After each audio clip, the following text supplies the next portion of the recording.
just in terms of how we've played the last 3 weeks, it's kind of feels like we're up against the ropes, backs are against the wall, and it's a good spot to be in, because there's only one thing to do when you're backed up, and that's the fight. And so I think this is going to be an awesome week for Clemson baseball. We are going to be swinging and look to absolutely have an awesome week of training, and then take our deal on the road and be ready to let all this frustration out, because I again, you've heard me say this before, but I 100% believe this team is going on a run. It's going to be explosive. It's going to be epic. And the only way it's going to happen is to know what it feels like on the other side. And we felt this side of it the last 3 weeks, and this feeling sucks. And it's freaking on, and it's backs against the wall, and let's freaking go. It's go time. And it's going to be awesome to watch. Question for Coach. Do you think this team's kind of lost its identity just a little bit? I think when you're fighting it and you're losing games, it's easy to focus on the negatives, and it's easy to be negative. That's kind of everybody's default.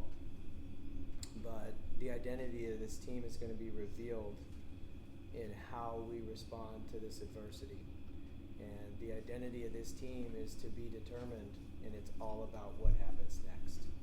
And that is what I mean when it's going to be explosive and it's going to be epic. Because we've got great kids there about all the right things. They do all the right things off the field, in the classroom, training, everywhere.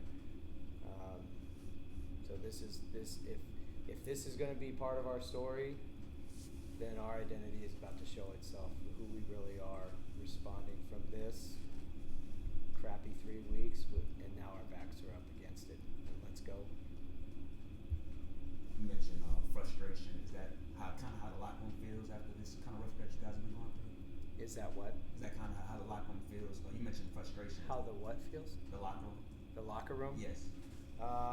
Yeah, I mean, you're talking about highly competitive athletes that train to be successful. I mean, it's a program built on 128 years of success. So they know they're frustrated, not because the last 3 weeks, but they're representing a lot more people than just themselves.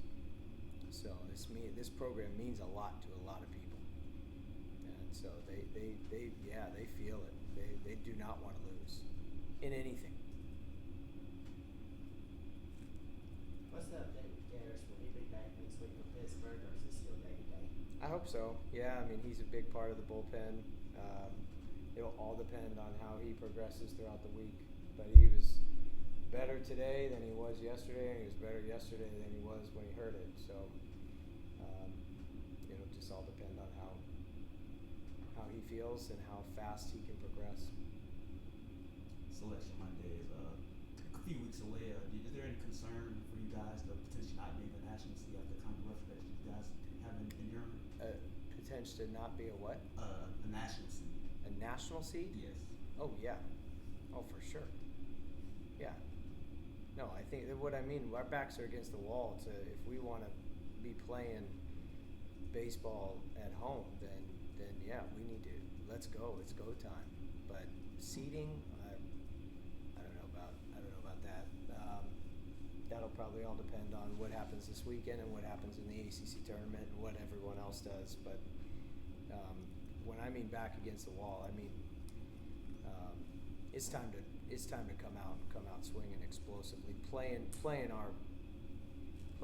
our capability. But yeah, national seed, is it off the table? I don't know. All I care about is how we play. Don't care who we play, only care how we play. But to even think about national seed or hosting or even the ACC tournament, it's too far away, because right now we've just got to play better. You can see it on the field. It's just too inconsistent. We give up too many big innings, with too many non-quality at bats. It's just too inconsistent. The defense is consistent, but the pitching and the hitting, that is about to take off in a way that is going to be fun to be a part of, because we're going to start clicking on all cylinders here in a second. Is it still, do you think that they're still pressing and trying too hard at times? What do you think? Yeah, they care an awful lot, and sometimes you need to just hit a point where you just get to that screw it mentality and don't say the word screw, and then it's just when you feel like you're back up against the wall and there's only one thing to do but fight and fight your way out of the corner. It's actually a really good place to be, because it takes all the complexity out of it. You just solve your problems with aggression, and you just attack. And we got to get back on the attack. And there's too much. What I see is too much, guys. It's hard to compete against the opponent when you're competing against yourself. And it's just, guys, this team cares so much that sometimes you get the pressing from not just being tight because the coaches are tighter, that everyone's tight, but it's just when you got really good kids who work extremely hard and have high standards and high expectations, and then it doesn't go well. It's you get into that over-try mode, and so we're probably been experiencing that for a few weeks now. But now they can take a deep breath and loosen up, knowing that we've just lost 3 series in a row, and it's on now. Like, now we're up against it.